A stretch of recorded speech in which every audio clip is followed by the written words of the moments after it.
Basquete, não estou ouvindo nada. Oi? Não estou ouvindo nada. Um minuto, um minuto.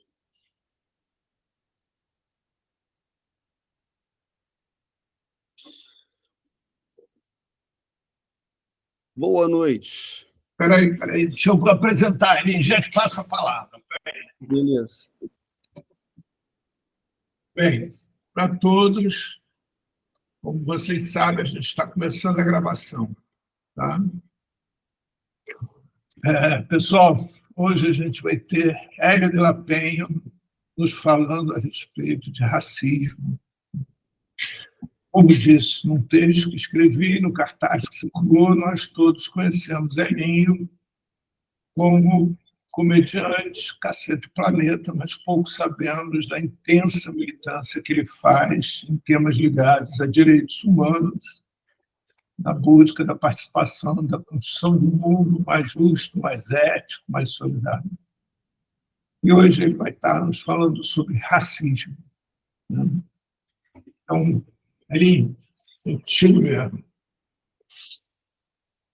Boa noite a todos. Só um minuto, deixa eu fechar a porta aqui, senão...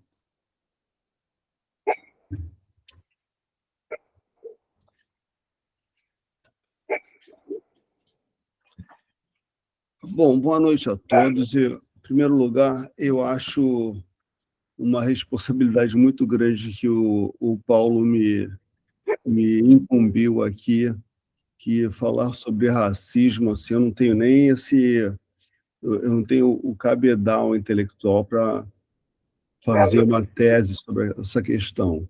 O que eu posso trazer aqui para vocês são impressões pessoais de situações, enfim, a partir de situações e a partir de reflexões, o que eu percebi disso tudo, né?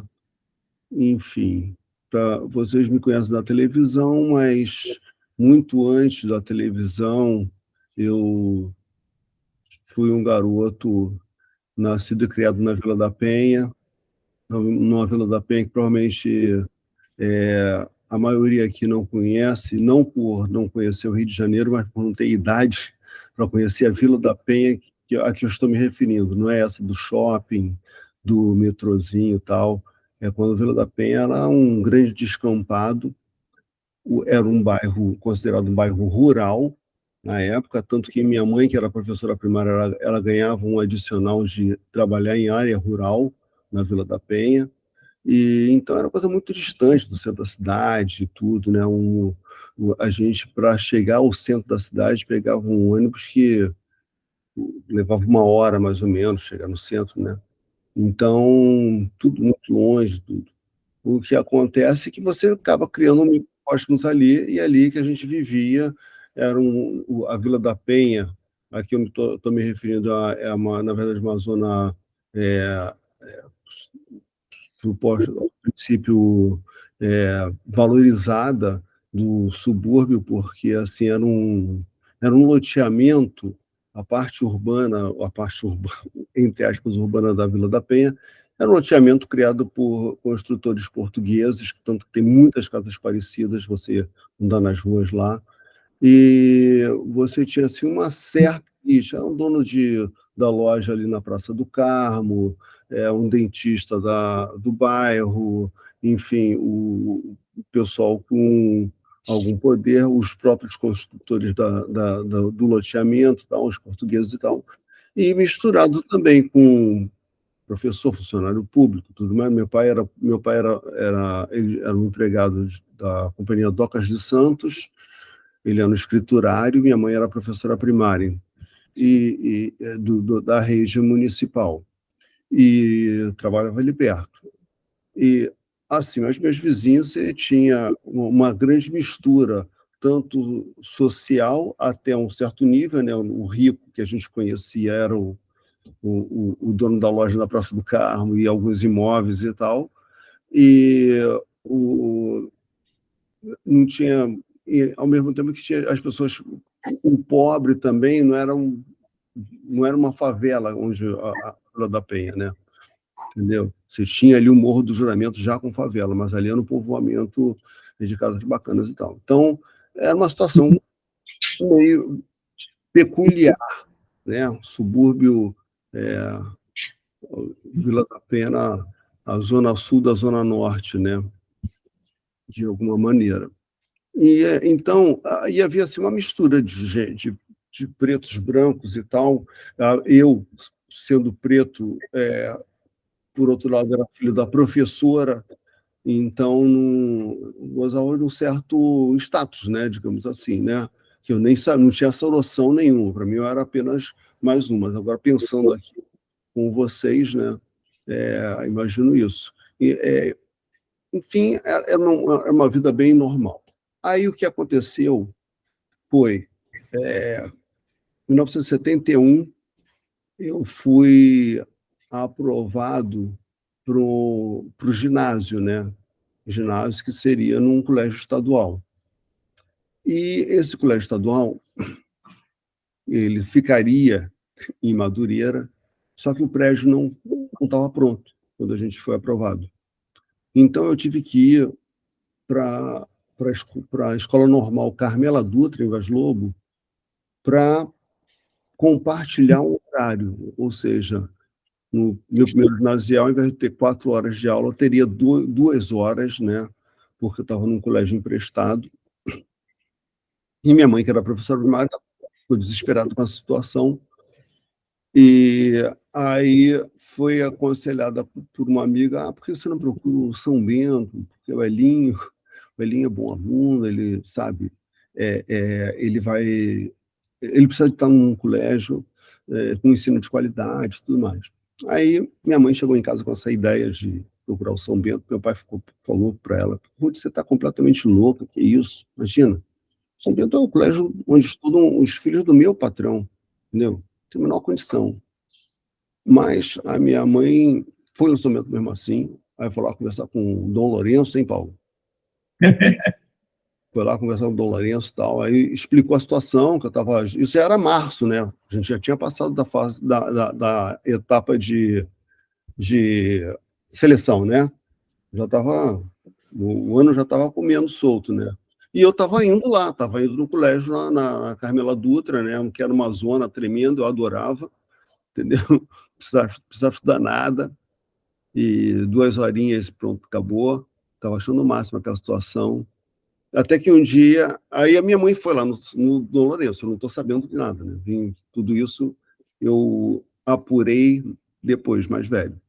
Ela foi lá falar com o Dom Lourenço, explicou que eu estava num colégio, mas o colégio, enfim, péssimo, ela estava preocupada, eu era bom aluno. Aí ele falou assim: vamos fazer o seguinte, vamos fazer uma exceção aqui. Eu vou aplicar uma prova para o seu filho, se ele for bem na prova, ele vai estar aprovado. Muito obrigado, tal. Aí ela falou: mas é o seguinte, a gente não tem condição de pagar o colégio, né, porque a gente é pobre, isso aqui e tal. O Dom Lourenço falou assim: ele foi muito bem na prova, a gente dá uma bolsa para o seu filho. É ótimo, tal. Aí ela estava saindo da sala, assim, de repente ela parou e falou assim: Dom Lourenço, tem uma coisa que eu precisava falar com o senhor aqui. O meu filho, o Hélio, como é que eu posso falar para você? O meu filho, ele é negro.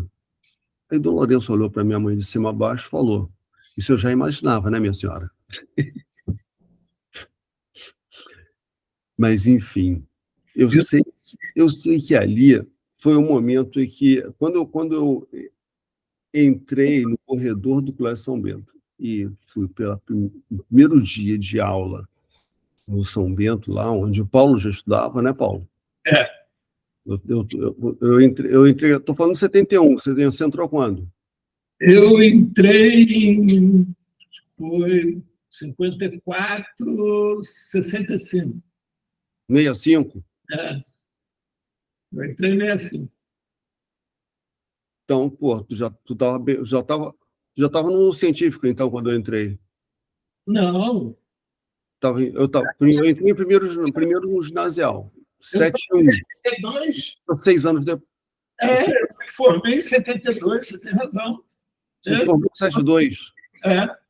Então, pô, você estava no terceiro ano já. Não. No segundo ano científico. quando eu entrei, né? Isso aí. Então, você ainda pegou lá Bayer, né? Peguei, não, peguei o colégio antigo, de fato. Prédio antigo. O prédio antigo, ali do lado esquerdo da igreja. Olha, eu fiz prova no prédio antigo, né, na sala lá da coordenação e tal, mas eu já entrei no colégio novo, né? Não, Não, já entrei, eu estudei no colégio, eu estudava, exatamente. O ginásio já foi no colégio novo. pois é, não, Você, não foi nem na Bayer, não. Eu, quando comecei no colégio, no antigo de fato, que era do lado da igreja. sim, caraca. É. É. Mas, enfim, aí eu sei o seguinte, que ali foi a primeira vez que eu tive contato com a elite, né? E, assim, primeira vez que eu tive uma situação é, de porra, maioria absoluta de branco, né? Assim, a situação de ricos e de tudo que, no fim das contas, tudo se misturava, né? E aí acaba que, porra, a minha visão era que todo mundo era rico, né? Não era, eu certamente não era assim, mas certamente, porra, a grande massa de boa condição grana e tudo. Alguns não se consideravam tão ricos quanto outros, que realmente eram muito ricos, né? E poderosos, né? Tinha gente lá, acabei conhecendo filhos de ministros, essas coisas todas, né? E eu sei que essa situação era uma situação, de fato, desconfortável para um garoto de, porra, 10 anos, onde sem nenhum letramento racial, porque lá em casa nunca se falou desse assunto, meu pai sempre procurou evitar conversar e tal, sabe? A tática dele era de investir em educação, enfim, formação dos filhos e autoestima, e vamos tentar não falar sobre esse assunto. Então, no fim das contas, eu vivi aquela situação, não sabia nem exatamente de onde vinha aquele desconforto. O desconforto que eu percebia era o desconforto de ser diferente, né? Porque o começo da adolescência, todo adolescente quer ser igual, fazer parte de uma galera e tal, veste a mesma roupa e tudo mais. E, de repente, não tinha como ser igual, entendeu? Era sempre completamente diferente, o mais pobre, o que vinha de mais longe, o cara que pegava o ônibus do outro lado da rua Dom Gerardo, quando todo mundo saía para a próxima Mauá, enfim. É uma situação desconfortável, mas, assim, efetivamente, eu nunca sofri nunca passei por nenhuma situação de racismo explícito, assim, de proibição tal, ou desconforto mais, assim, que eu vivi mais tarde, em outras circunstâncias, entre os colegas. Mas tinha aquela coisa assim, obviamente, que, porra, eu fui à casa de vários e dormi e tudo mais e tal, ninguém foi lá em casa, né? Na verdade, tinha um amigo meu que também morava no subúrbio do Leitão, né? Mas, enfim, eu sei que, por outro lado, isso também despertou uma ambição por um mundo que eu não conhecia, né? E essa ambição me levou a, enfim, cada vez mergulhar mais num mundo de, porra, melhor condição social, financeira e tudo, e, obviamente, onde o preto ser exceção em ambiente passou a ser a minha regra, né? E, enfim, eu sei que com isso, o meu contato com os meus amigos, era um contato com pessoas brancas de uma maneira geral, até porque o meu contato com um subúrbio ele foi meio cortado por falta de tempo, né? Eu passava o dia no São Bento e, além do tempo longo de transporte para ir, transporte para voltar. Então, meu tempo em casa que, aliás, muitas vezes tinha ainda devia para fazer o caralho a quatro, foi muito baixo. Eu comecei a perder contato com o pessoal da rua e ter mais vínculo com a galera do colégio. E assim, então, o meu contato com preto assim, preferencialmente é com a minha família, né? Porque quando eu pegava o ônibus do ônibus, quando eu saltava do ônibus na próxima hora em diante, meu contato com o preto era muito pouco, né? O meu irmão entrou 2 anos depois no colégio. Mas, enfim, eu sei que essa vivência, o que acontece? O desconforto, à medida que você tem alguma conquista social, você realmente você consegue aplacar até o desconforto racial, porque o que o racista pensa ou fala não interfere na minha vida, ao contrário de uma pessoa fodida, né? Que ele depende que se o segurança for mais racista, ele pode não conseguir entrar no shopping, ele vai ficar constrangido, sabe? Ele pode até entrar, mas não é muito confortável. Um exemplo disso foi quando a gente lançou o filme do Cacete Planeta, que é A Taça do Mundo é Nossa. Isso foi em 2003. E aí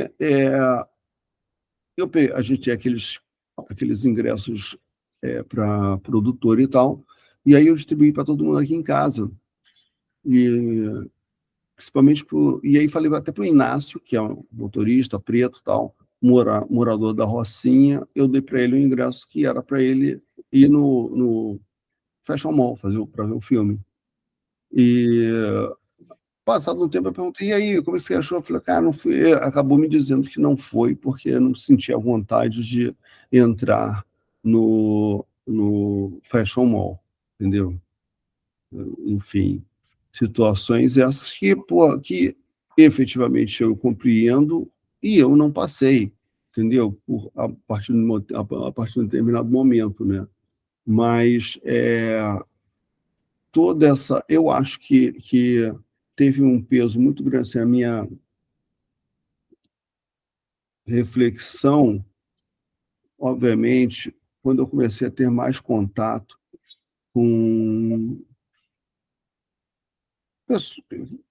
um contato muito forte que me provocou, é muito recente, assim, acordar para pensar e refletir a questão racial, foi teve um gatilho bem curioso, que vocês lembram do caso do William Vac falando: isso é coisa de preto. Sim.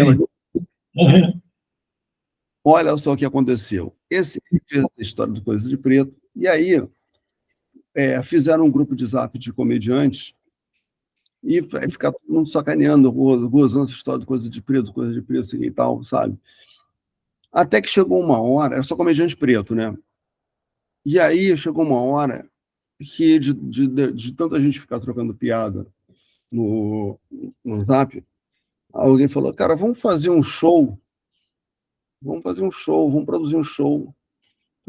Aí o nome do grupo se tornou Coisa de Preto, e aí a gente começou a fazer show como assim, um grupo batizado pelo William Vac, ele nem sabe disso, mas que foi um grupo que deu origem assim a um coletivo de comediantes pretos fazendo stand-up. E aí eu comecei a viver uma situação, agora pós-caceta, e enfim, já entendeu?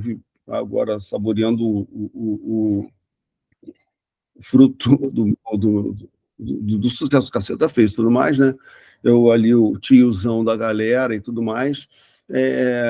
Interessante que aí eu comecei a ter contato, cara, assim, fazer show com pessoas com condições sociais realmente muito díspares e muito diferentes. Assim. Você tem uma ideia, eu dividi e divido até hoje show com cara que eu faço questão de convidar, que é bom pra caramba, um garoto chamado Romarinho, que ele é um paulista,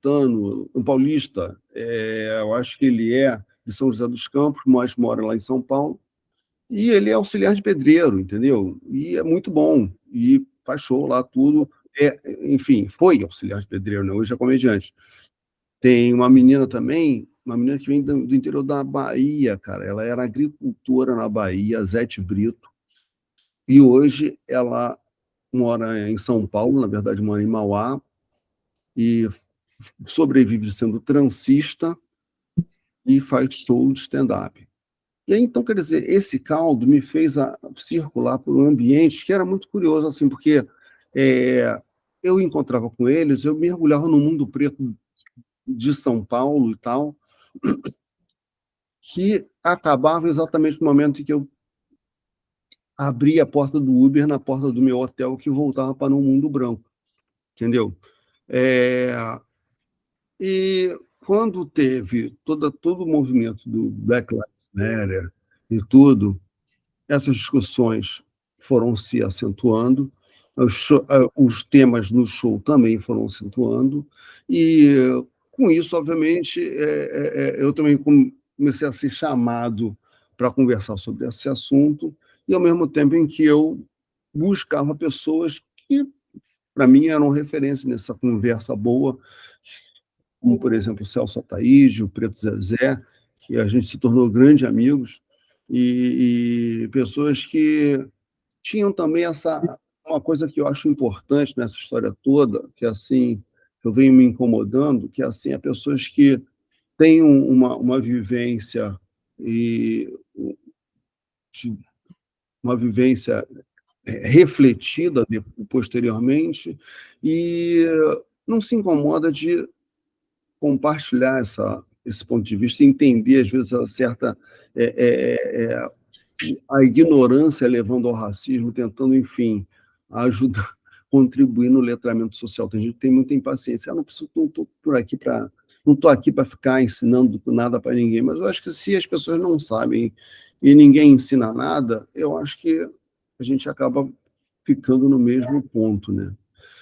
Então, por isso que eu, concluindo um pouco aqui minha conversa, por isso que eu gosto quando eu sou chamado, mas eu falo que eu só posso dar um depoimento pessoal, todo distorcido, a partir do meu ponto de vista de exceção e de privilégio, apesar de ser preto.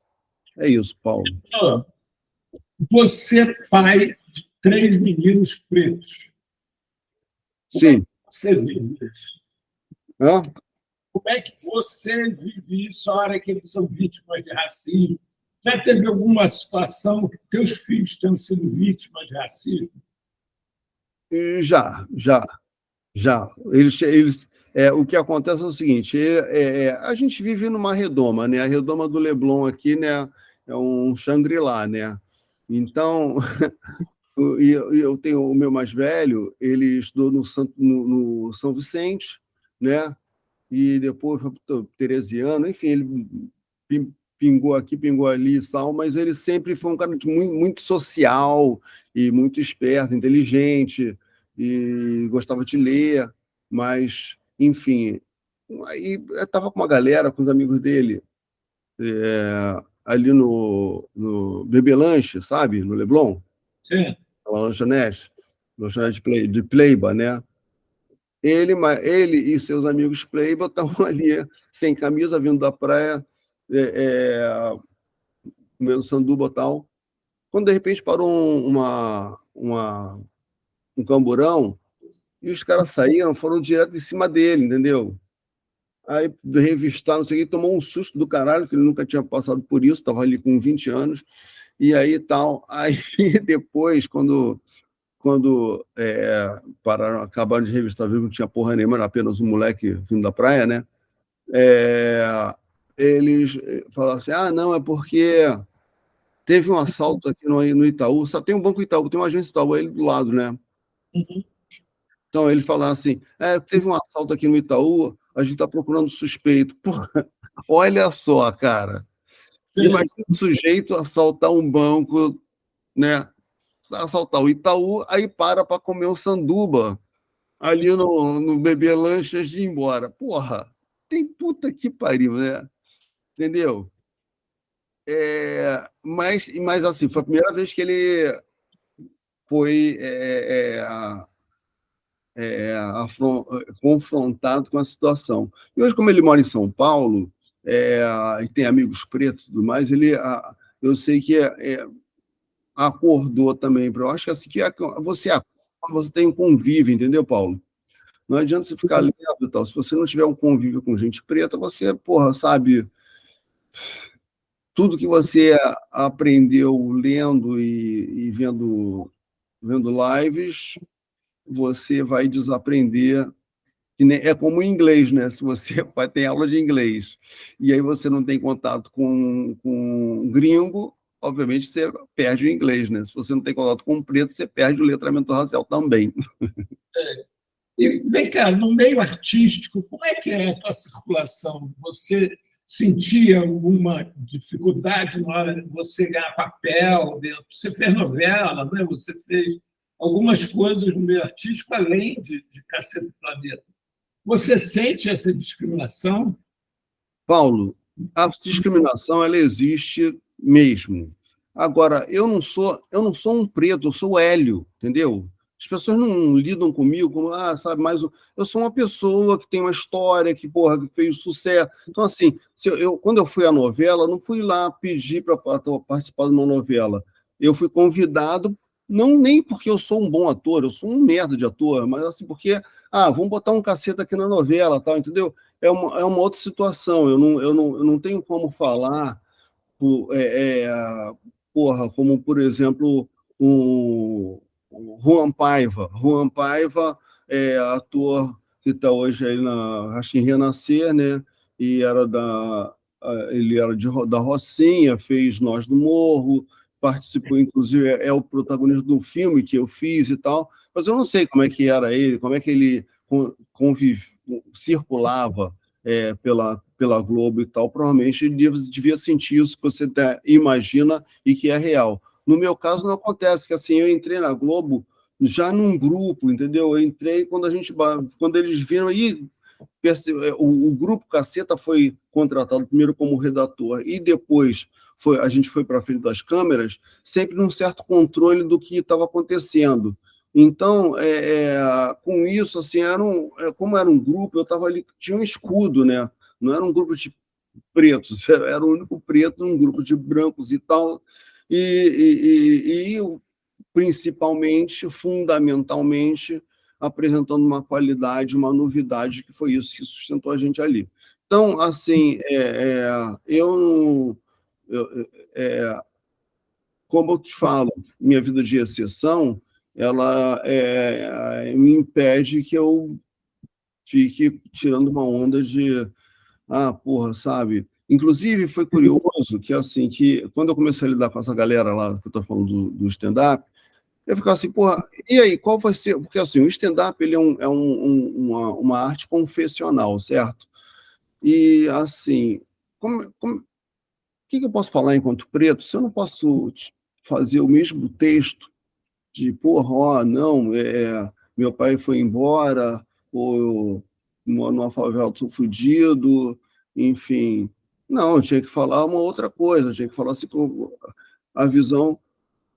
O Mowgli, o menino preto, que eu estou falando assim, uma floresta de brancos, eu era o preto que estava ali e ia contar para as pessoas como é essa vida do mundo dos brancos. E por isso meu show se chama Preto de Neve, assim, um esporte de elite e tal. Eu vou lá contar para as pessoas como é que é, isso que eu posso fazer e que de onde eu posso tirar a graça. Então, óticas de vida diferentes, sacou? Sacou? Mas, assim, você surge para o mundo como o Hélio do Caceta. Mas teus filhos surgem para o mundo como filhos do Hélio do Caceta? De alguma forma sim, porque eles surgem para o mundo morando no Jardim Pernambuco, compadre, entendeu? E a Sim. gente é o único preto daqui, sabe? Então é isso. Aí eles estão aqui, é uma situação completamente diferente, que eu era o único preto do colégio, mas vinha da puta que pariu, entendeu? Eu pegava 2 ônibus para encontrar com o pessoal que chegava de motorista. entendeu? Eles chegavam de motorista também no carro, no hotel, no colégio. Então, porra, sabe?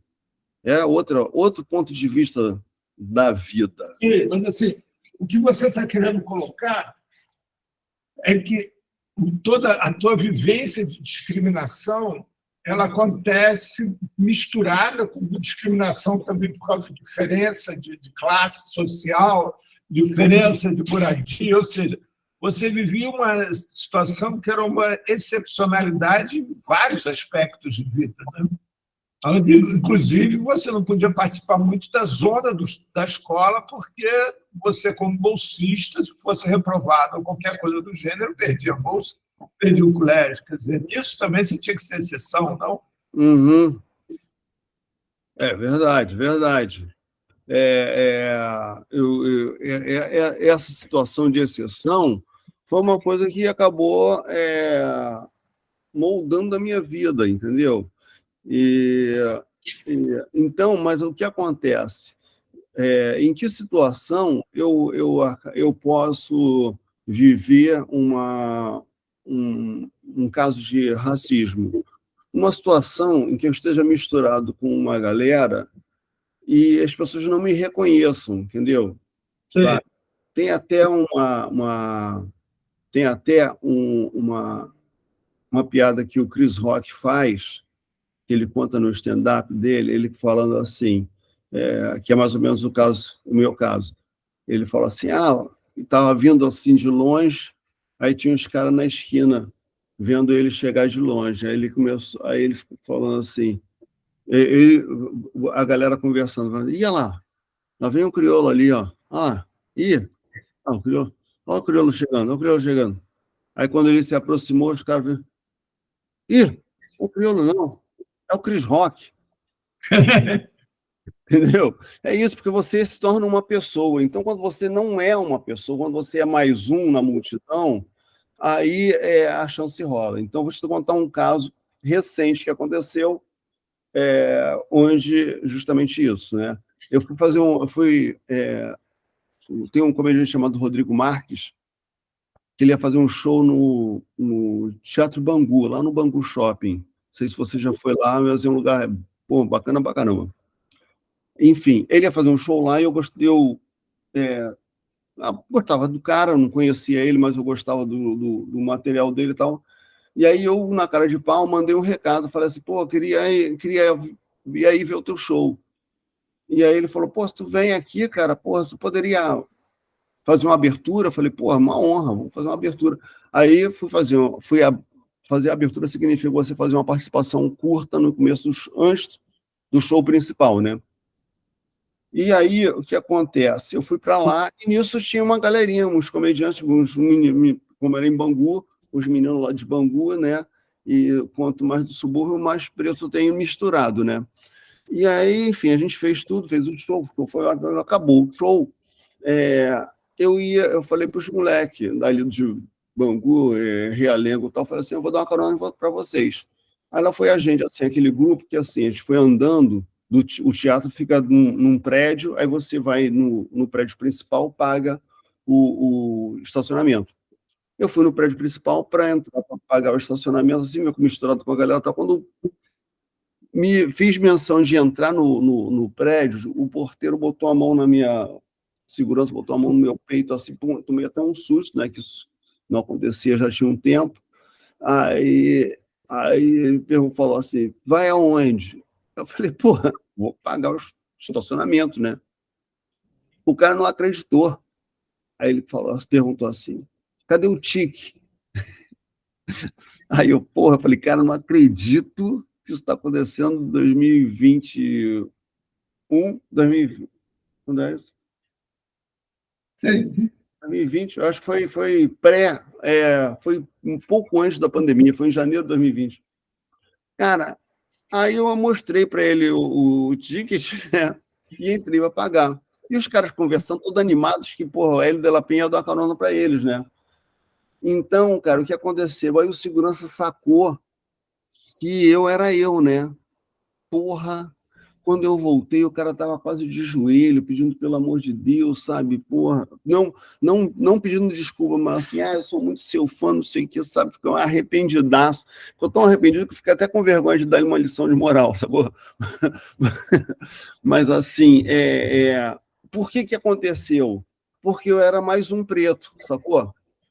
E aí, como é que o cara estava programado para agir? Agir daquele jeito com pretos, entendeu? Porra, preto no shopping Bangu não necessariamente está indo lá para pagar o estacionamento, sacou? Então, mas isso aconteceu porque eu não fui reconhecido, entendeu?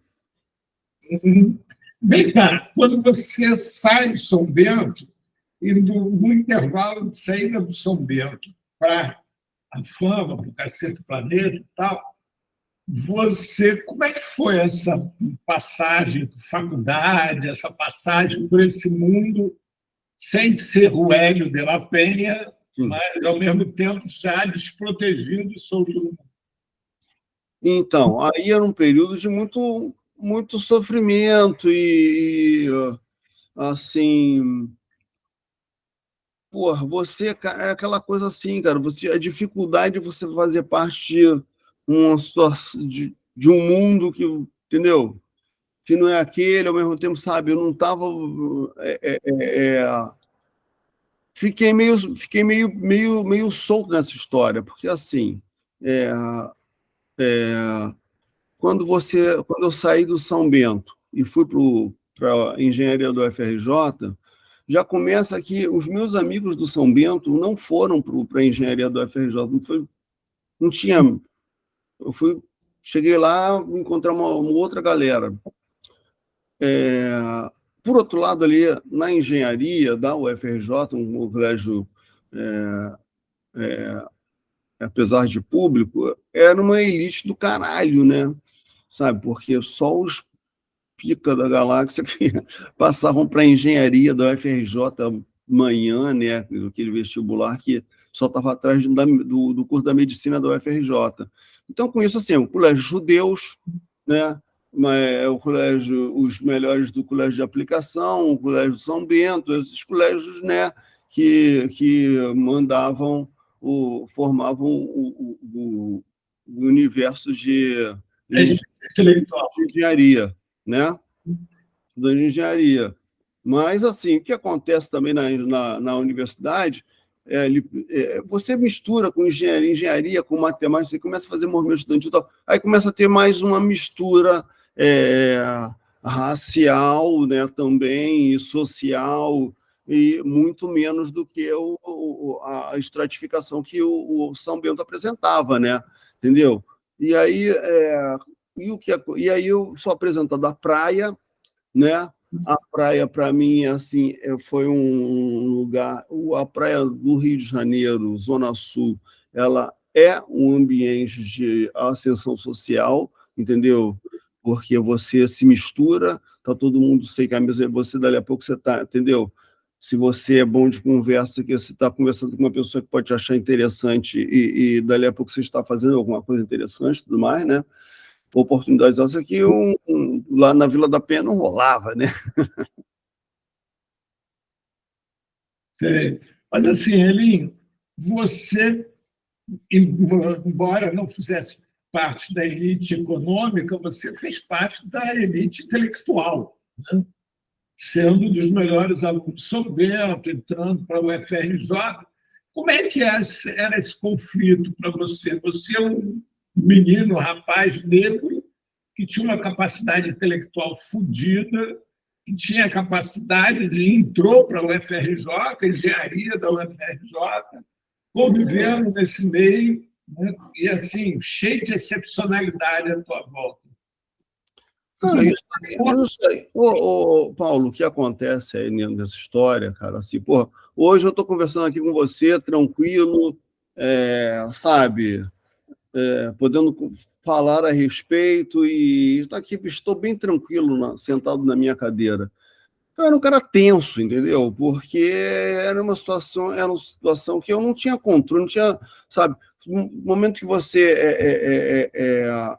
você vai ficando mais velho e tudo, você vai tendo uma tranquilidade que na época não tinha.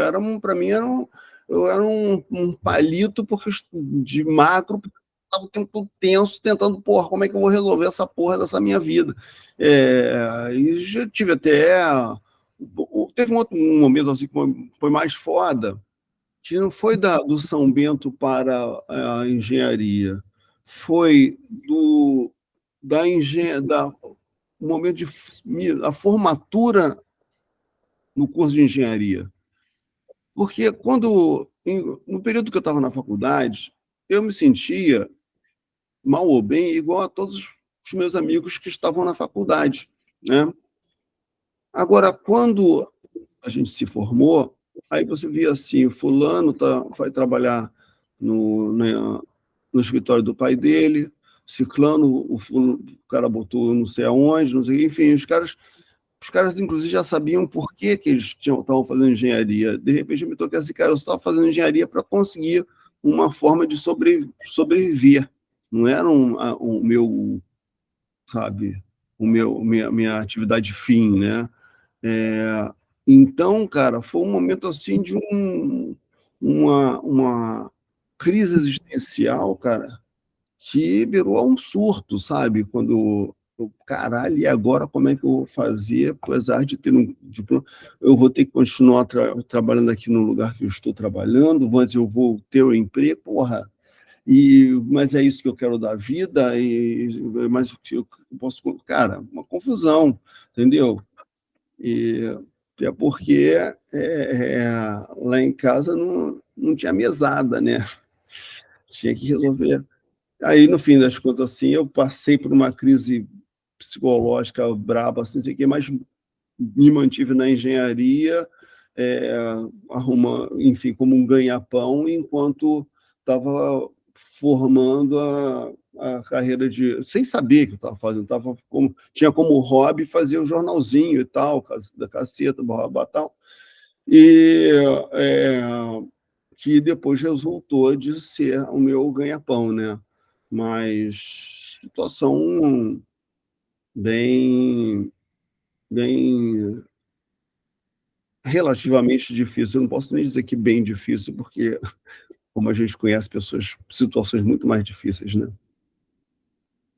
E como é que é isso para você, Eguinho? Hoje você tem amigos e convive com pessoas das mais distintas classes sociais, com mais distintas inserções sociais. Você dá nome a uma biblioteca no meio de uma favela. Qual é a favela mesmo? Da Babilônia.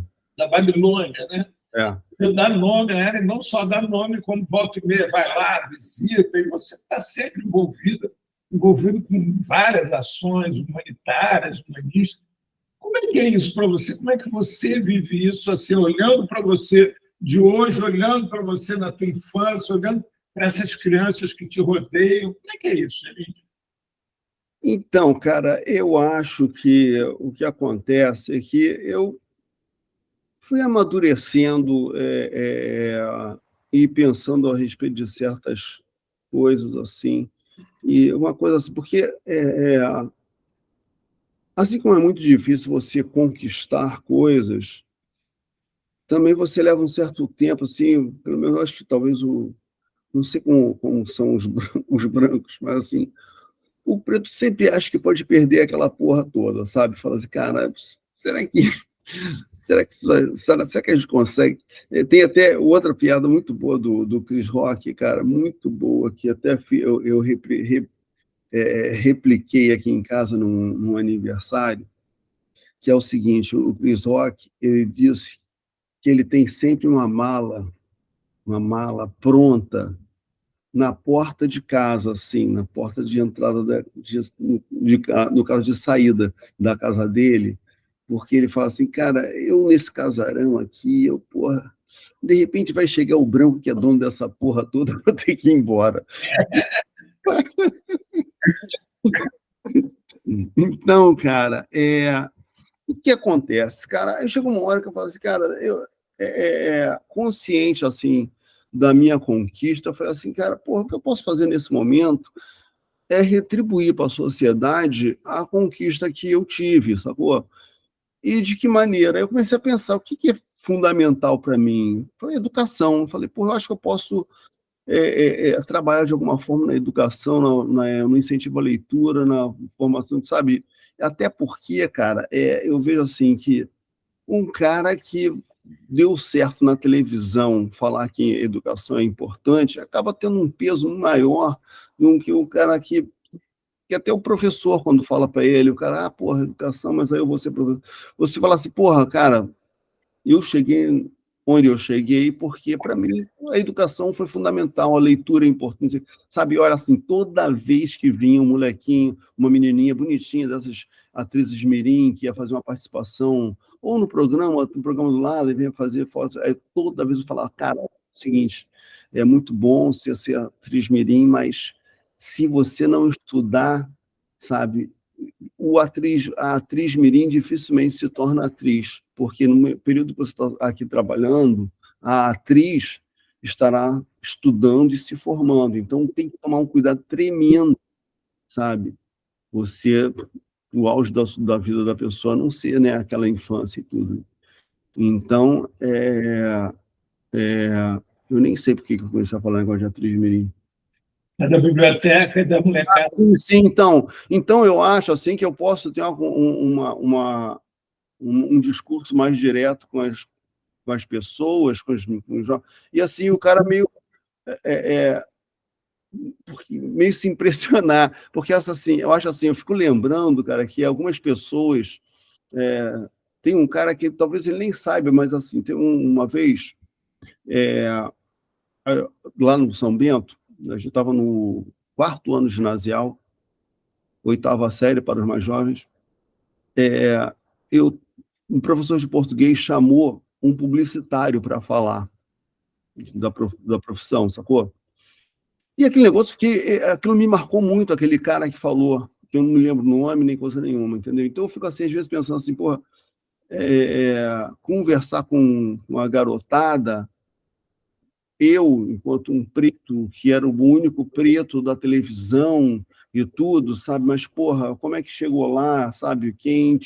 Não, ninguém me indicou. Na verdade, a partir da minha formação e enfim, eu consegui, entendeu? Não vou dizer que qualquer um consegue, mas assim, o que eu posso contar é a minha história, sabe? Mas eu vejo que a minha história também é cheia de, por um lado, exceções assim, que a gente falou de várias questões negativas, por outro lado, várias exceções positivas. Porra, eu era filho de uma mãe professor, meu pai era um profissional de uma empresa privada e os dois davam muita importância à educação e estavam casados ali, eram presentes, enfim, a situação, um background pouco comum à população preta, né, a criança preta, né?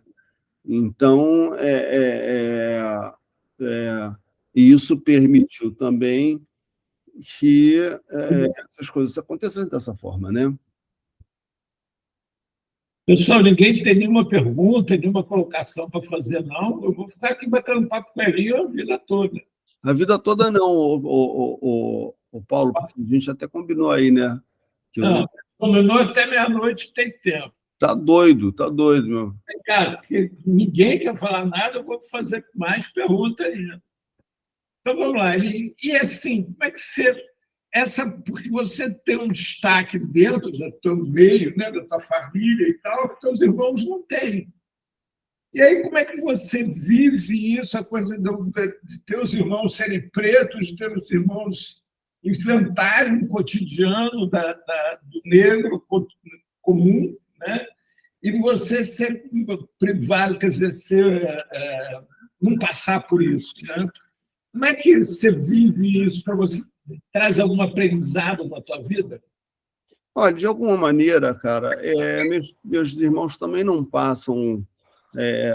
Talvez assim, eu diga, minha irmã é professora aposentada, casa própria, enfim, ela mora uma situação de bastante conforto em relação à população média.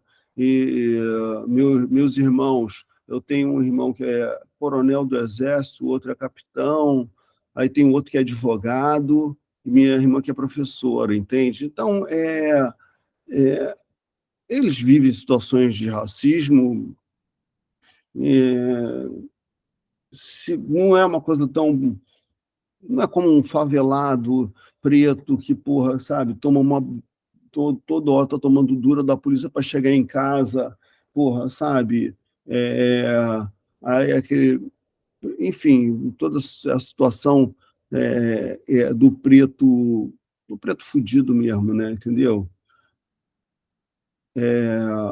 Então, mas a gente, de vez em quando, a gente conversa sobre questões que a gente identifica com questões raciais e tal, né? Entendeu? Mas, não, realmente, as interseccionalidades de classe e raça ficam cada vez mais evidentes. A questão toda é que na classe baixa, o preto é maioria é, indiscutível, né? Marília, você quer fazer a colocação? Faça, Marília. Pode perguntar? Oi? Sim. Boa noite. Oi, Marília. Eu queria perguntar em relação. Você falou que houve um momento de decisão de carreira em que você entrou numa crise existencial, né? Do Sim. ponto de vista de escolher essa carreira, de por onde seria esse caminho. Ao longo da sua carreira, você enfrentou outra crise nesse sentido, que lhe trouxe sofrimento psíquico, e se em algum momento isso lhe direcionou ao uso de alguma substância psicoativa, ou se você sofreu alguma situação de racismo em que isso gerou alguma pressão sobre você nesse sentido, né, de ter uma nova crise, né, ou algum sofrimento psíquico mais intenso em decorrência, né, dessas questões do racismo. Obrigada. De nada. Eu acho que sim, eu acho que assim, acho que o que eu falei ali nesse momento foi um momento, um sofrimento psíquico bem grande, sabe, na virada ali da minha carreira, e depois a coisa... Eu tinha uma sensação, assim, digamos, aquele momento que acontece. Eu sofri uma crise no momento que eu fui me formar. Eu era estagiário numa empresa, e aí, porra, eles falaram que eu não ia ser efetivado no Rio de Janeiro, eu teria que mudar para São Paulo. Na verdade, não era bem São Paulo, e aí eu tive que morar emprestado uns dias. Enfim, teve uma hora que eu tive um tilt na história e voltei para o Rio, aí fiquei um tempo de licença até, e quando fui alocado no Rio de Janeiro, de fato, numa situação mais tranquila, mas assim que eu via que profissionalmente não conseguia, não é como não sendo aquilo que eu queria fazer, eu também não conseguia meio acreditar que fosse avançar. E agora, assim, eu acho, eu não tinha não tinha essa reflexão, ou alguma coisa está acontecendo aqui por conta do racismo, será que é porque eu sou o preto? Eu não tinha muito essa coisa no meu, no meu trabalho, até porque eu acho que eu não queria estar ali. Eu acho que também não queria estar ali, e estar ali, de alguma maneira, em no longo prazo, olhando lá para trás, foi bem útil, né? Então, isso talvez tenha atenuado, mas assim, eu vivi situações assim de bastante sofrimento em relação ao racismo naquele momento, entendeu? Mas de uma forma meio que escondida, sabe? Isso é uma coisa que até eu tive dificuldade, batalhei depois para para refletir e perceber que era uma questão racial ali. Tá, Marília? Marília, pode falar, Marília. Pode? Uma outra questão, né? A gente vê nas estatísticas, né, que as mulheres pretas, elas sofrem aí uma dupla, né, um duplo prejuízo em relação à questão do racismo nos ambientes de trabalho, em termos de salariais, né? Então, em relação até aos próprios homens pretos, né? Então, quando você trabalhando no meio artístico, né? Você percebe essa diferença também? Você tem acesso a alguma informação nesse sentido, no meio artístico, que existe essa diferença do salário da atriz branca para o da atriz preta e do homem preto em relação à própria mulher preta no meio artístico, se isso é real também nesse ambiente ou não, é apenas nos ambientes empresariais, organizacionais, né, ou de um modo geral no ambiente de trabalho. Eu acho que, olha, eu não tenho nenhuma informação assim comprovável, entendeu? Mas eu intuo que seja bem isso mesmo, sabe? Eu acho que não só o preto ganha menos que o branco, digamos assim, não, os caras vão fazer um papel de figuração, não. Mas se for fazer um papel que tem alguma relevância, a tendência é que o trabalho do preto seja menos remunerado, entendeu? O cara tem que estar num status profissional muito grande para poder batalhar por batalhar por uma remuneração premium, digamos assim, né? E até porque assim o espaço é menor. Isso aí acontece, inclusive, porque assim, quantos produtores pretos, quantos diretores pretos, quantas pessoas que têm o poder de decisão, quantas mulheres pretas são diretoras, são produtoras executivas. Então, isso aí, naturalmente, que acaba resultando nesse cenário óbvio.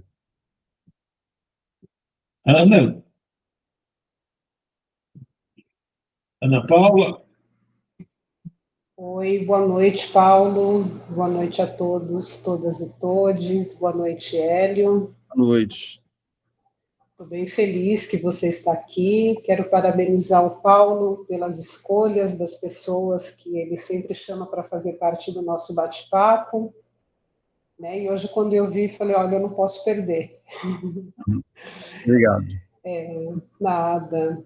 Hélio, eu queria discordar de você num ponto, e eu estou me achando assim muito ousada, né, nessa discordância, porque quem é Ana Paula Patrício discordando de Hélio de la Pena, né? Que isso? Porra. Mas assim, é uma coisa... Vamos lá.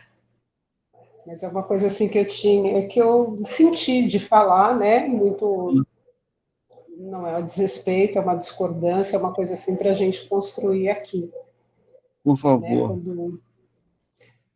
Quando você fala, né, que a questão do ensinar, né, que tem pessoas que adotam essa postura de falar que não tem que ensinar nada, né, e você acha importante, né, que a gente ensine, né, porque senão as pessoas não vão ficar sabendo, né, não vão ter tanto acesso, né, às informações. O meu ponto de discordância, Hélio, é porque quando a gente ensina, a gente tira a responsabilidade dessas pessoas de correr atrás da informação e a gente fomenta o interesse seletivo, né? Porque, assim, principalmente, vamos pensar no brasileiro, né? Ele estuda a cultura e história de vários países, menos do seu próprio país. Né? Há quem negue, né, todo o processo de escravização que o nosso povo teve. Então, eu discordo de você, eu acho que a gente não tem que ensinar, acho que as pessoas têm muito acesso às informações e elas precisam, né, elas precisam se implicar nessa luta antirracista, né, não ser antirracista de redes sociais, né, de tokenismo, né, né, de cota para amigo branco, né? Eu acho que a gente tem que desmascarar, desmistificar essa palhaçada, né? Eu chamo dessa forma, e as pessoas têm que se responsabilizar e correr atrás das informações, sim. É o que eu acho, tá? E está aqui para a gente construir. E aí eu queria te fazer duas perguntas. Uma pergunta você conviveu muito tempo na Globo, né? E assim, do meu ponto de vista, né, do meu mundo pequeno de pessoa espectadora, né, que vê alguns programas da Globo, eu acho que a Globo é uma emissora muito racista, né? Porque a vida toda ela colocou pessoas pretas no papel de empregados, de bandido, né, sempre com papéis irrelevantes que reforçam os estereótipos, né, de como nós, pessoas pretas, somos vistas perante a sociedade. E aí, dentro da minha percepção, né, você vai dizer aí o que você pensa, quando assume um governo fascista, daí começa a ter um boom de pessoas pretas nos telejornalismos, com papéis mais relevantes, né, e, a meu ver, eu não vejo isso como um entendimento, né, de nos enxergar como nós temos que ser enxergados, e sim como uma coisa meio moderninha, né, porque hoje em dia pega mal ser racista, né. Então, por isso que hoje nós sofremos a discriminação de uma forma mais sutil, porém muito perversa, né? É difícil, como você mesmo está dizendo, que chegar em você, falar alguma injúria racial, né? Ter alguma postura assim mais agressiva, que isso não acontece com você, né? E eu também, como não sou uma pessoa pública como vocês, também não acontece comigo. Porém, né? Existe, como você falou, é real, né? Está sempre presente nas sutilezas, né? Das estruturas aí, né, como aparece através do racismo recreativo, através do elogio exagerado, né, olhares, enfim, né, você entende do que eu estou falando. E a terceira e última pergunta, para dar oportunidade para todos falarem, você mencionou a questão do William Vac, quando ele fez aquele comentário horroroso, né,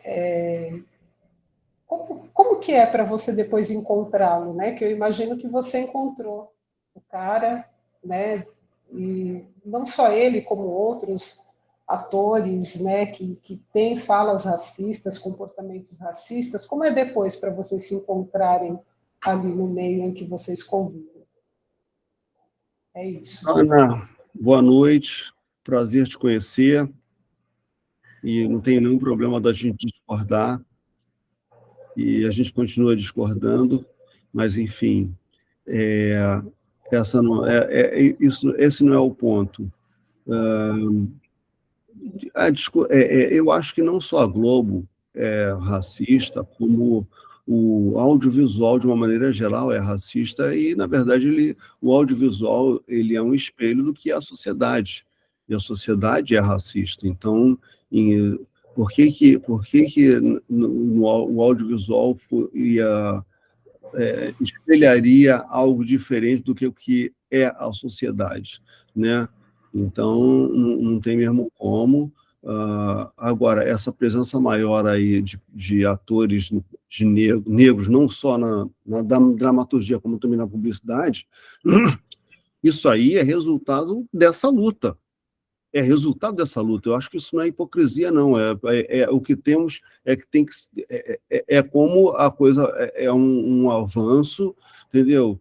Que a luta antirracista vai tendo, a ponto de parecer modinha, ser antirracista e tudo mais, mas na verdade é o seguinte: pega mal não ser racista, pega mal ser racista, né? E só pega mal ser racista porque essa discussão veio à tona, entendeu? E aí começam, então, para se manter uma sociedade racista, pelo menos, e de que maneira você vai reduzir os sintomas desse racismo? E aí você vai ter mais presença e tal, entendeu? Agora, eu acho que a virada de chave vai se dar quando você começa a ter pessoas pretas em cargos chaves, entendeu? Quando você começa a ter produtor executivo, diretor de elenco, diretor de novela ou de série pretas, aí você começa a ter, de fato, uma coisa real, como acontece na produção cultural preta americana, né? Você tem canais e tudo, grandes produtores de sucessos mundiais, tipo os irmãos Wayans e tudo, né? Coisa que não acontece ainda aqui no Brasil. Mas, enfim, não vai ser a TV Globo que vai fazer isso, entendeu? Vai ser em outros momentos isso vai pipocar, né? Olha, deixa eu falar uma coisa para vocês. Eu não esperava ficar mais tempo assim. Foi é um prazer estar com vocês aqui. A gente pode voltar, marcar num outro dia, Paulo, entendeu? E a gente volta a conversar. Mas agora, realmente, aqui a minha família está me perturbando aqui. Eu estava imaginando que até as 9 eu ia ficar, entendeu? A gente fica, na próxima vez a gente volta e fica mais tempo aqui. Pode Então, ser? sim, vamos fazer assim, aí a gente já fica marcado para mês que vem, julho. Depois eu vejo, falo contigo. A gente vê a data direito. Ana, foi um prazer falar com você, Marília, todos vocês. Valeu, Paulo. Um beijo, Hélio. Valeu. Tchau.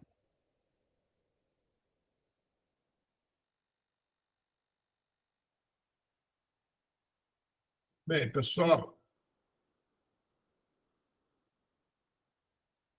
vamos lá.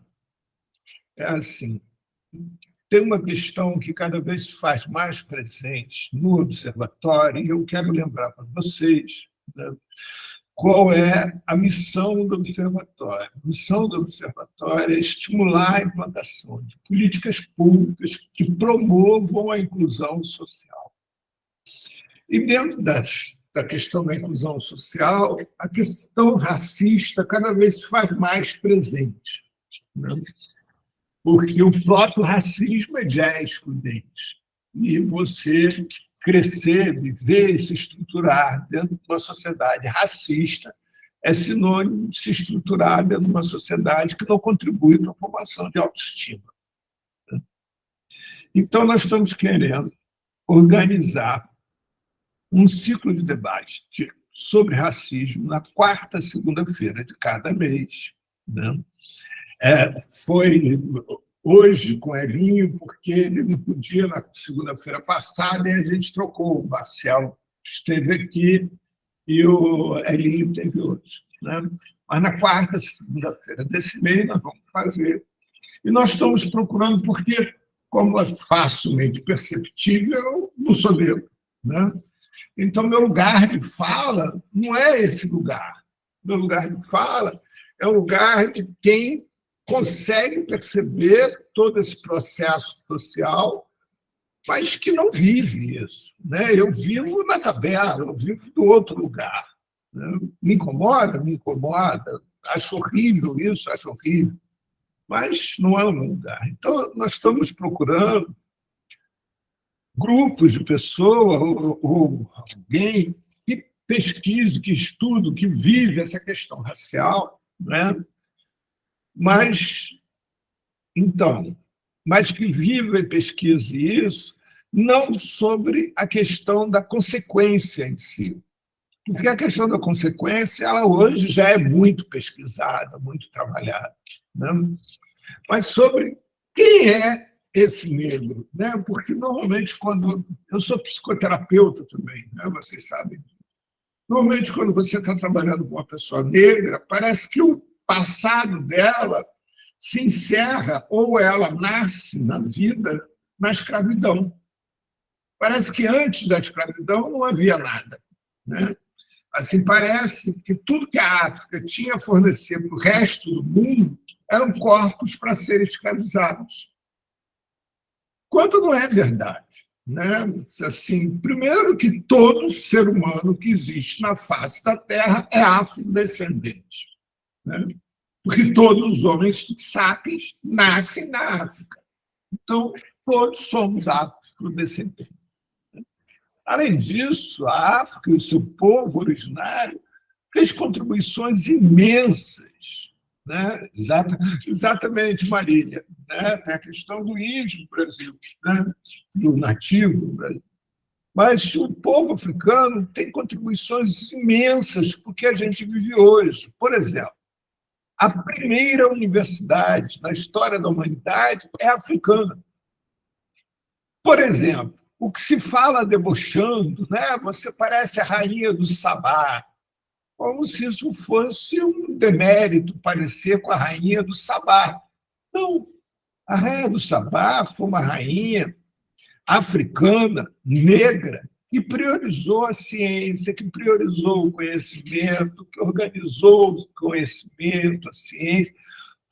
Por isso que se referencia a ela como sendo um símbolo do conhecimento, a pessoa que sabe muito, né?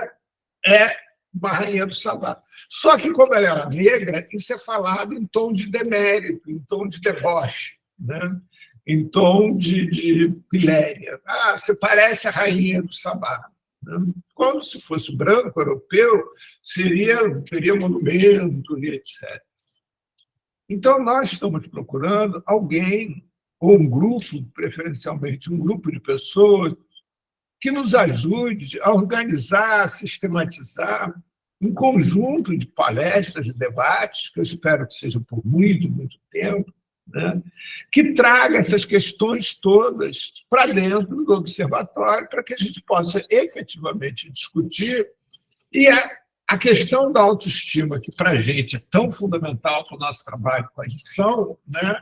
Contribua de uma forma efetiva, ou seja, o negro se sinta orgulhoso de ser negro, de ser orgulhoso de ser afrodescendente, né? Nós sejamos uma nação orgulhosa de termos uma contribuição tão decisiva dos africanos na sua formação, na sua cultura e etc. Né? A agricultura irrigada nasce na África. Eu posso ficar aqui a noite inteira citando coisas, milhões de coisas que nascem na África e que a gente não sabe. E que, assim, se fosse europeu, se fosse, né, aí ia ser uma maravilha. Então, para você que está presente hoje, ou para você que vai assistir o vídeo amanhã, quem tiver sugestão, quem quiser participar desses grupos de reflexão, de discussão, para ajudar a organizar, né? Nem no segundo momento, não, Emília, eu te agradeço esses nomes todos, mas se você puder me mandar no privado, depois com telefones, referências, como a gente encontra, eu te agradeço muito. Né? Porque é isso, ou mesmo você fazer contato, explicar o que é, e depois ver se a pessoa quer participar, se você também quer participar desse grupo de discussão, formatação desse núcleo, né? Para pensar nesse núcleo. Então, isso, Ana, participe, vamos ver isso, se faça presente, assim, é muito importante isso. Né? Eu né, considero muito importante isso, Marília, participe, está aberto, e, inclusive, assim, não está aberto, não é também só para pessoas negras, não, as pessoas brancas que queiram participar, sejam homens, sejam mulheres, participem. Né? É importante, não basta ser antirracista, né? Isso não é suficiente, ser antirracista. Assim como não basta ser anti-nada. A gente tem que viver isso, tem que criar isso. Né? Então, isso mesmo, Marília, vamos lá. Então, é isso, assim. E a gente também, como a gente viu hoje, né, com o Elinho aqui, não é necessário que a pessoa seja da academia, que tenha uma cultura, uma pesquisa, um estudo. Não, é necessário que a pessoa, assim como aconteceu com o Elinho, esteja disposta a conversar, a trocar, a contar a sua história. Né? Para a gente até perceber, por exemplo, no caso do Elinho, que eu acho mais significativo, no caso dele, é como ele foi tão exceção nos mundos que viveu, né? Ele foi tão discriminado, como ele mesmo narrou aqui, que o fato dele ser negro não ficou tão evidenciado para ele a discriminação que ele sofria por ser negro. Né? Tinham tanta coisa, tantas outras coisas para ele ver, para observar. Entendeu? Ele vai estar de volta aqui mês que vem, como falava. Então, eu solicito, peço a vocês, né, a gente do Observatório está efetivamente precisando de ajuda para montar esse núcleo de debate sobre racismo, mas eu quero reafirmar mais uma vez, nós não queremos falar ou estar presentes, né, embora seja extremamente necessário que isso aconteça, mas como já acontece em outros grupos, a gente não quer falar sobre as consequências disso, nem a gente quer falar das lutas que estão sendo travadas contra o racismo, né? O que nós queremos falar, o que nós queremos refletir é do que a humanidade foi privada por causa do racismo, ou seja, da ciência africana, da cultura africana, de tudo que aquele continente se vê que é tão forte, tão bonito, e mesmo depois de séculos de massacre, eles continuam lá, vestindo as suas roupas tradicionais, falando seus dialetos, promovendo as coisas que eles promovem, vivendo da forma que eles vivem, continuam vivos, né? Continuam presentes. É sobre isso que a gente quer falar, sobre esse presente, sobre essa força, né, que se tem, que a cultura africana tem, essa beleza que tem, né? É sobre isso que a gente quer falar, é sobre isso que a gente quer conversar. O que é que vocês acham?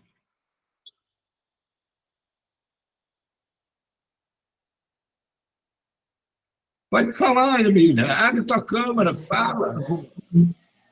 Paulo, eu acho fabuloso, eu acho maravilhoso, porque eu acho assim que a gente tem falado muito sobre o racismo estrutural, a gente sabe das consequências, a gente sabe o que é o racismo estrutural, institucional, recreativo, enfim, né, o racismo e seus desdobramentos, isso a gente já sabe.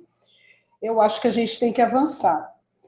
E eu penso também, né, num escritor maravilhoso, que é o professor Carlos Giassi, que ele fez 2 livros, um se chama Tecnologia Africana e o outro se chama Inventores Negros.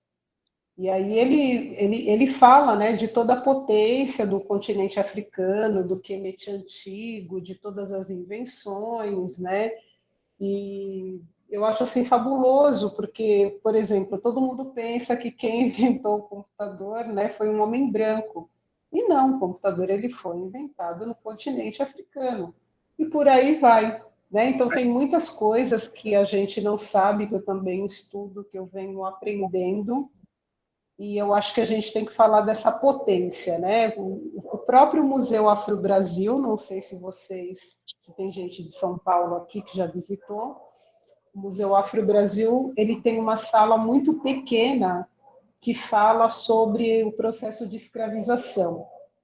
Agora, o restante do museu, né, eu posso dizer 95%, é falando da potência das pessoas pretas.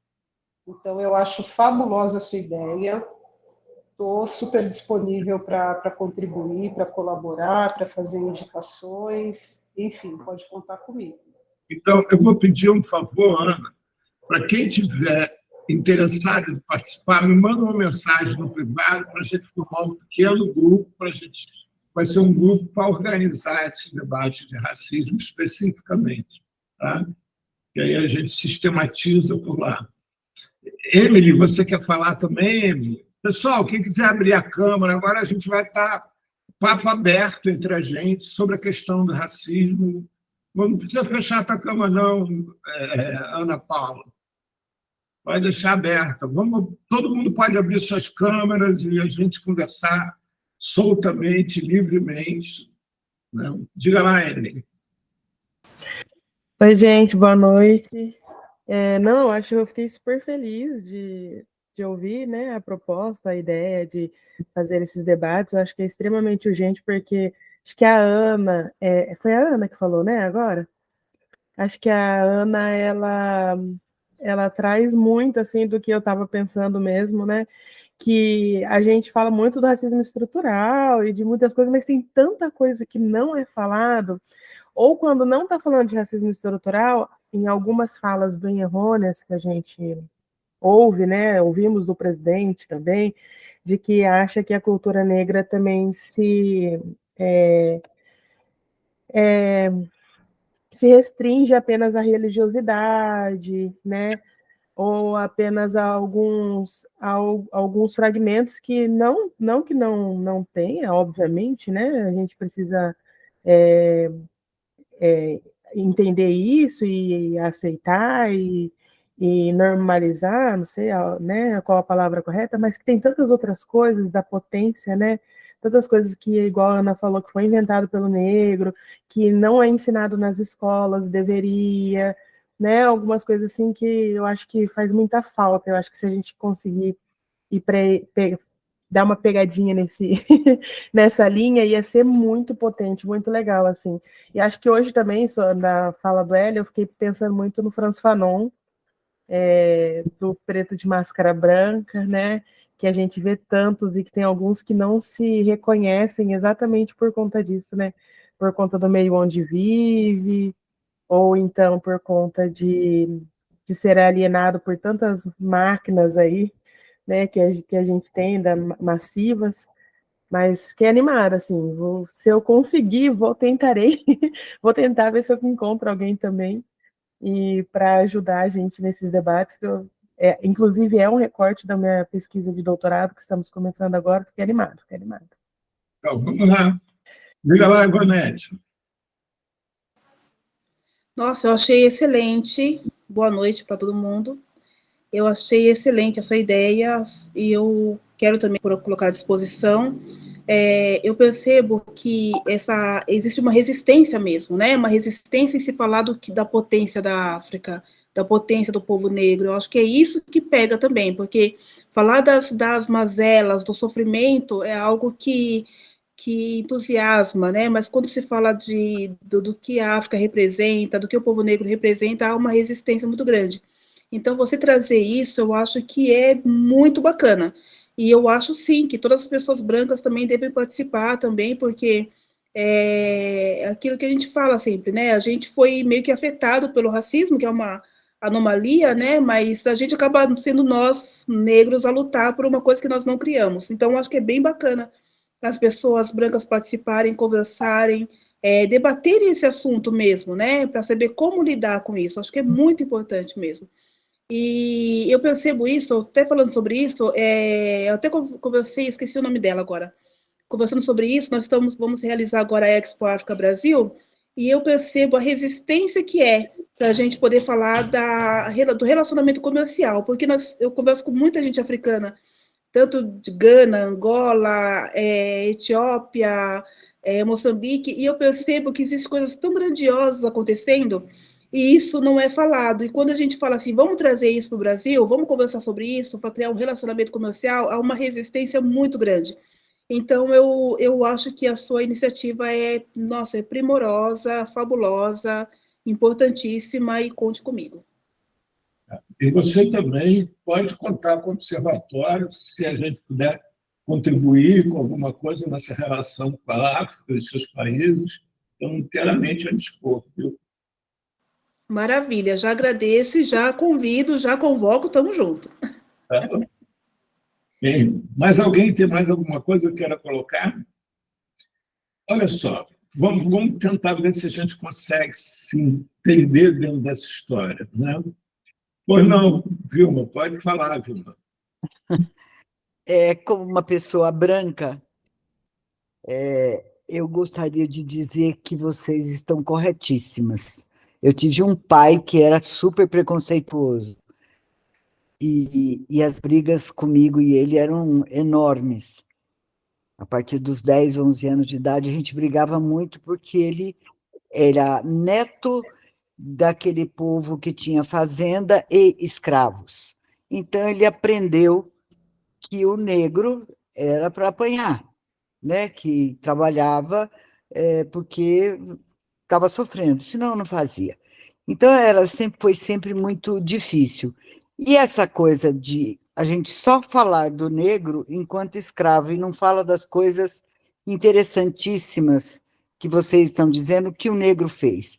Então, eu acho que só estamos aqui discutindo isso porque falamos da escravidão, sim, falamos da desgraça que fez, essa barbaridade que aconteceu no mundo, mas principalmente aqui, porque por ser uma coisa velada, ela se perpetuou, né? Nunca foi uma coisa, no nosso entendimento, para a nossa vida, para a nossa idade, é sempre velado, né? Não vivenciamos isso na pele, de olhar, eu de ver, vocês de sentirem, né?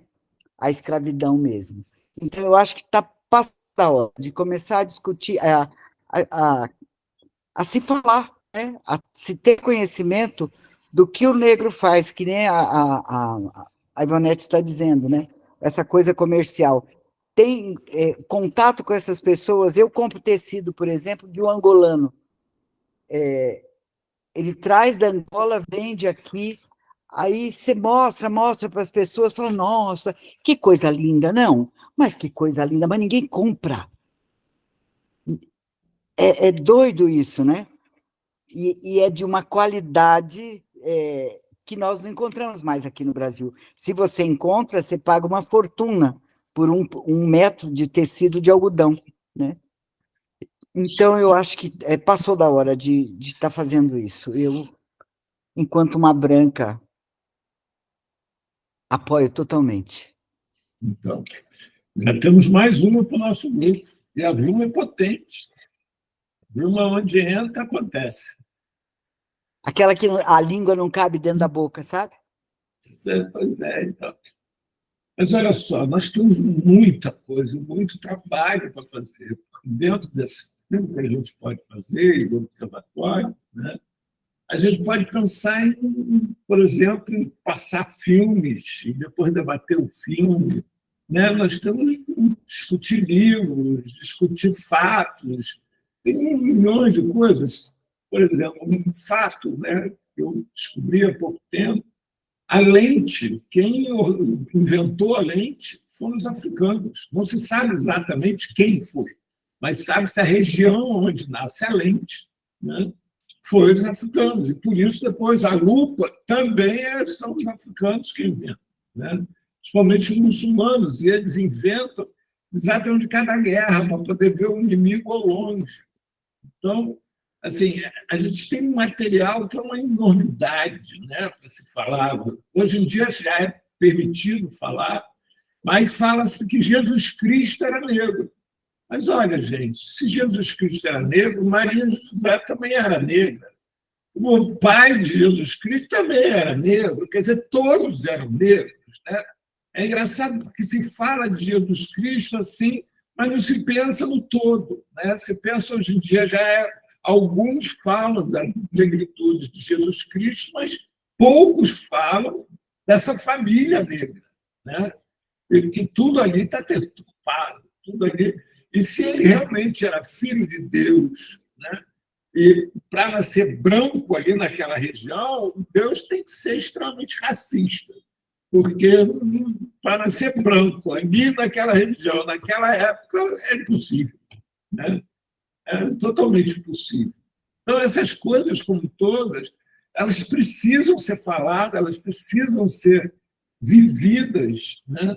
Até para que as pessoas, e muitos, possam entender aonde está a baixa estima dele, né? Ou seja, porque ele nasce numa sociedade onde essa sociedade ela trabalha para que essas pessoas não saiam da condição de escravos. Se já não são mais escravos no sentido civil, mas permaneçam escravos no sentido de acharem que eles merecem menos do que os outros, né?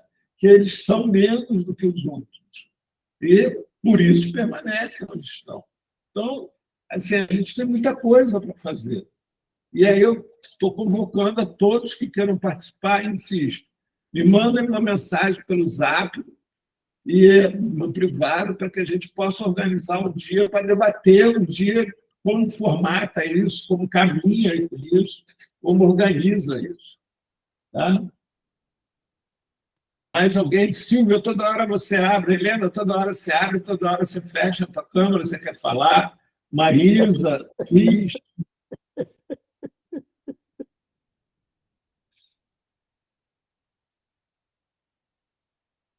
Está sem som. Helena, você estava sem som. Fala do pai da câmera. O que eu queria dizer já foi dito pela Ivonete, pela Vilma, pela... não lembro o nome da outra moça.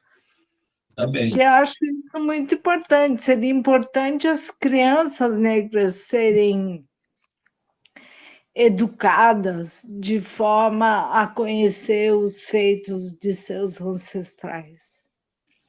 É isso. Uhum. Célia, Edna. Edna, você está caladinha hoje, o que é que eu... Ai, Paulo.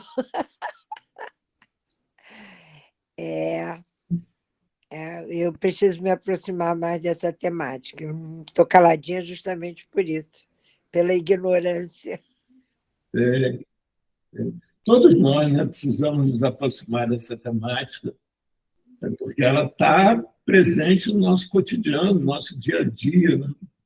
Nosso minuto de vida. Tabacou, você quer falar alguma coisa? Edna, na Célia. Eu estou com uma coceirinha para falar. Diga lá. Então, eu fico pensando, eu acho que todo debate é importante. Eu acho que todo mundo merece respeito. É LGBT, é negro, é mulher, é homem. Todo mundo merece respeito, eu acho. Então, eu acho que resolveria. Se a gente tornar pacífico que todo mundo merece respeito, eu acho que o problema estaria resolvido. Agora, sempre alguém está sendo oprimido nesse mundo. Então, eu acho que tem que abrir a boca, sim, e debater. Agora, será que um debate que é primordial não é o debate da exploração do homem pelo homem? Eu não estou dizendo para não fazer um debate para debater o racismo, mas fazer também um debate da exploração do homem pelo homem. Os explorados são brancos, são pretos, são LGBT, são muitas minorias, são indígenas. E, quer dizer, eu acho que se a gente vê que o explorador é 1% e os explorados são 90%, você vai ver que em 90% tem todo mundo aí. Então, eu acho que a gente tem que fazer um grupo de reflexão sobre explorados e exploradores. Existe muita falta de debate nisso. Não tem uma consciência de classe dos explorados. O que vocês acham disso? Já, deixa só a Edna e a Ana Paula. Vamos lá. Edna.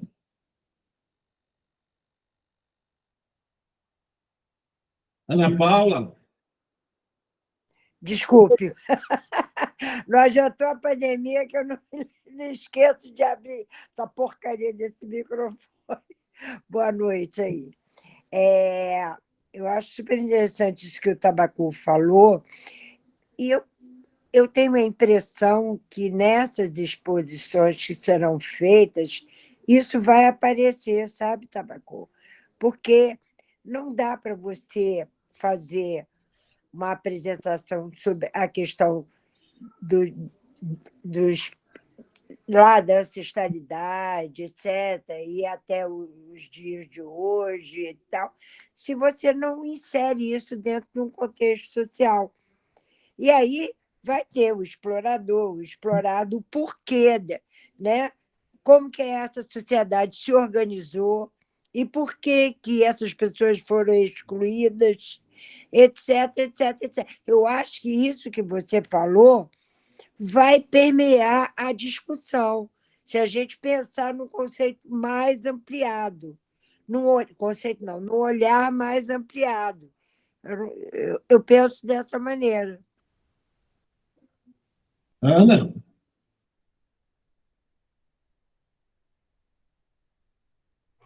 Eu concordo com o que a Edna acabou de falar, né, e respondendo para o colega, né, que perguntou o que a gente acha, eu acho que toda vez, né, que a gente vai fazer uma discussão e a gente puxa para o recorte racial, existe uma tendência a totalizar as coisas, né, a falar, não, mas todas as vidas importam, né?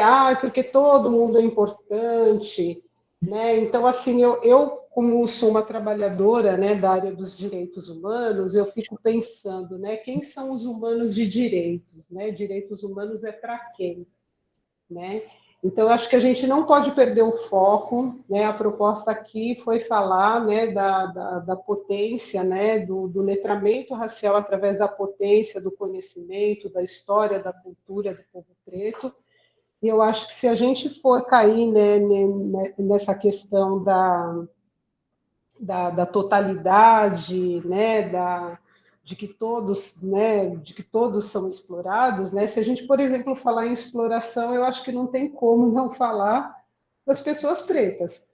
Um exemplo, né, disso, né, pensando na época lá do marinheiro João Cândido, os marinheiros pretos recebiam tratamento diferente dos marinheiros brancos. Então, a gente está falando aí um pouco da exploração. Então, quem eram os mais explorados? Quem tomavam mais chibatadas?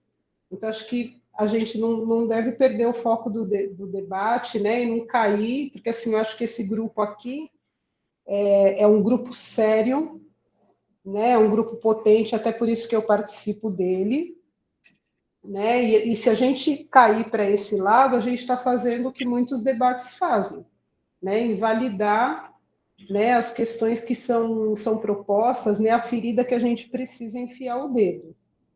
Tá? Mas essa é a minha opinião. Olha, eu vejo assim, Tabacô e todos os demais, e é só uma opinião, né? Que existe a humanidade, nesse momento, e cada vez mais tem se afirmar em torno do explorar e ser explorado, né? É fato. Que existe uma necessidade de todos estarem podendo ter espaço de voz, também é fato, né? Mas, se você for a todos os locais onde os direitos dos indivíduos são suprimidos, manicômios, prisões, entre população de rua, né, a maioria é sempre negra. A grande maioria é sempre negra. Então, mas você vai encontrar LGBT lá dentro? Vai. Você vai encontrar? Vai encontrar todo tipo de gente, mas sempre a grande maioria é negra. E, sendo que, quando você fala da mulher negra, então, ela é a mais ainda explorada, é a mais suprimida dos direitos mais elementares, né? A ponto de, para a grande maioria das mulheres negras, a beleza física, estética, ela não poder ter, porque se torna ameaçadora para ela, né?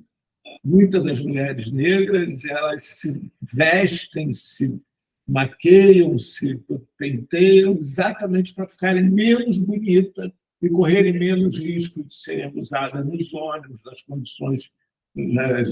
condições públicas, nos espaços públicos, etc. Escutar gracinhas nas ruas, desrespeitos. Para a população de rua, então, as mulheres são necessariamente, elas têm que estar fedidas e feias, mal vestidas, né? Porque senão são vítimas de estupros e tudo mais. Então, o que eu fico pensando, Tabacô, é que é fato isso que você falou, né? Mas, assim, falar sobre o negro nesse momento, sobre o racismo, é falar sobre a maioria. E, obviamente, como a Edna disse, isso vai se alargar e se expandir para outros grupos. Mas a gente não pode perder o foco, né? E não pode perder o que a gente está falando, de tal maneira que a gente possa ter respostas efetivas para serem respondidas e terem ações efetivas para serem pleiteadas. Porque se a gente cai no genérico também, é exatamente aquele lugar do genérico, e aí é o lugar do nada. Tem um provérbio oriental que eu gosto muito, que é assim: se você não quer falar, não quer ver nada, olhe para o mundo. Se você quer ver algo, olhe para a ponta de uma espada. Porque é isso. Se você não quer ver nada, se você olhar para o mundo, você vai ver tanta variedade que no final você não vai ver nada, não vai memorizar nada. Agora, se você conseguir focar na ponta de uma espada, você efetivamente vai estar observando alguma coisa. Então, dentro disso, eu convido a todos nós a nos organizarmos para podermos produzir debates de qualidade, que estejam presentes aqui pessoas de todas as formas, de todas as categorias, sabendo que nós somos intolerantes só como os intolerantes, isso a gente efetivamente não admite, né? Os intolerantes, os fascistas, que são intolerantes também, aqueles que não sabem lidar com as diferenças, mas que venham para cá e venhamos para cá para a gente produzir reflexões, material, conhecimento, que nos tragam perspectivas diferentes dessa que nós estamos vivendo. Marisa, você quer falar mais alguma coisa?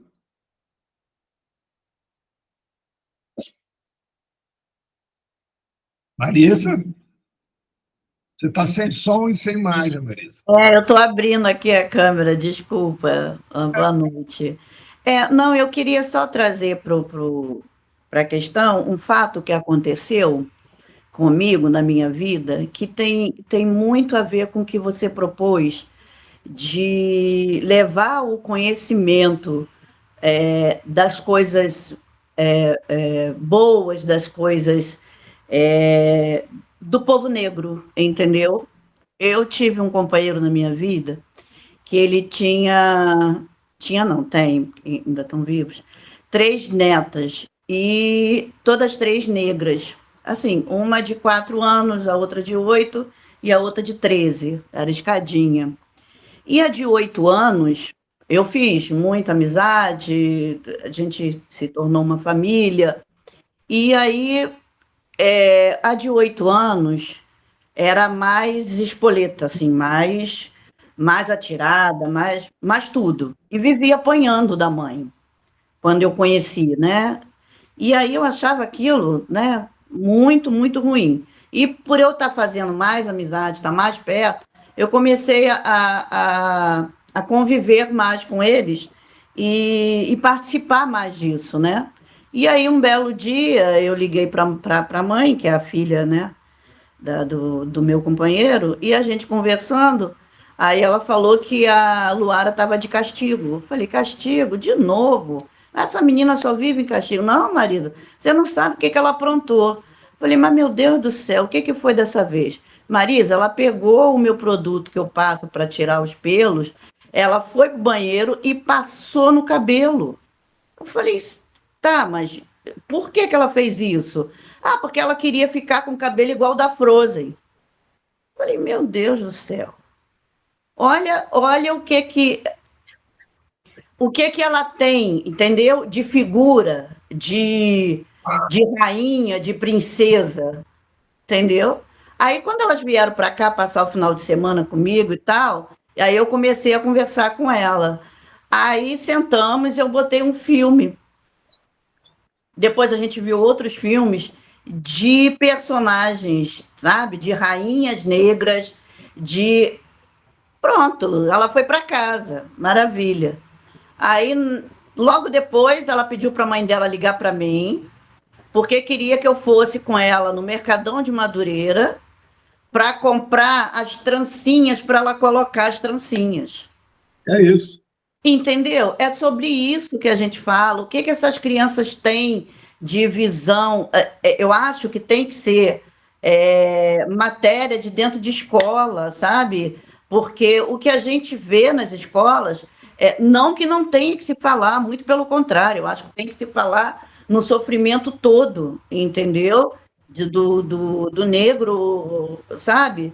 De mostrar, de não deixar isso passar. Mas acho que tem que intensificar muito mais o que o negro é e o que o negro pode ser, qual o potencial dele, para estimular as crianças, entendeu? A se sentirem representadas por pessoas boas, entendeu? Por figuras de valor, sabe? Enfim, eu quis trazer isso porque eu acho que tem uma ligação muito forte no que você propôs. É exatamente isso, Marisa, você tem toda a razão. A proposta é exatamente essa mesmo, né? As pessoas poderem ter seus próprios ídolos, seus próprios exemplos, seus próprios, né? A quem possa se referenciar, alguém possa trabalhar sua autoestima, né? Justamente. A gente já tem um pouco disso no esporte, né? Né? Mas pronto, se resume, sabe? É isso mesmo. Pessoal, olha só, infelizmente chegou o final do nosso dia, né? Segunda-feira que vem nós estaremos conversando sobre a questão da adição, né? E aí vou estar trazendo para cá, a gente vai estar iniciando aquele trabalho sobre psicoterapia corporal em grupo, onde tem aquele meu texto que eu já publiquei, vou publicar de novo lá no Papo de Segunda, para quem quiser começar a lê-lo e a gente começar a trabalhá-lo. Tá bom? Até segunda-feira que vem, foi um prazer enorme. Quem estiver disposto a trabalhar nessa questão do racismo, do grupo do racismo, por favor, me mande um oi pelo Zap, para a gente poder construir esse grupo junto, esse trabalho junto. Vilma, eu já sei que você é voluntária, portanto, eu já vou te colocar lá, tá bem? Não precisa ficar preocupada, não precisa ficar nervosa, que eu vou te colocar. Fechado? Forte abraço, pessoal. Até segunda-feira que vem para todos. Boa noite. Abraço a todos e todas. Você também. Boa noite. Tchau, tchau. Até segunda. Boa noite, pessoal. Está sendo muito bom, viu, participar. Está sendo muito bom mesmo.